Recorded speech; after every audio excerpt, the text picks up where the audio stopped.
All right, so for those of you that don't know this, every month, except for the past 3 months, I have been keeping inventory at my own house for my own cellar, if you will. And I have my wines organized, and I have a very special blind tasting rack. It's kind of migrated into this rack too, because a lot of the wines that I have now I can use for blind tasting. So I'm gonna show you my process for organizing these each month.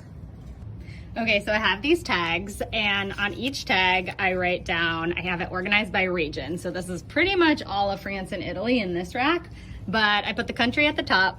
And then I put oh no, it's breaking. I put the region, sub-region, and then the grape at the bottom.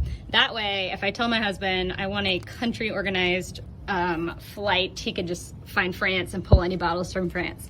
Or I can be like, I want a variety organized flight. So he can come down and pull Grenache, and he can look for other Grenache over there in Australia or Spain or whatever.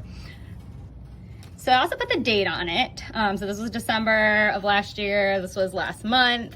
But usually around the 6-month period. And again, it really depends on how many times I've Coravin the wine and the actual wine and its age worthiness.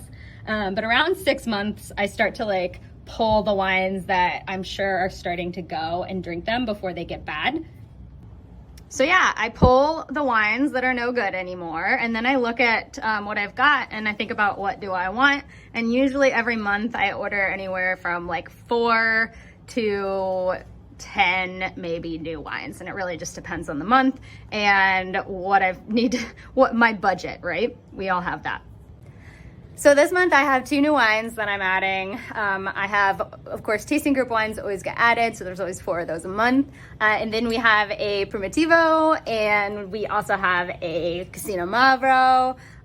So I'll be adding those in, and this has been kind of an evolving thing where I just kind of pull, add, that I've been doing for a while, and it's a great way to not drop a ton of money at once. Blind tasting is expensive, so start early, start collecting a few bottles at a time, get a Coravin them, label them, date them, and have a little bit of a system of pulling and restocking. It's worked really well for me, so wanted to share that.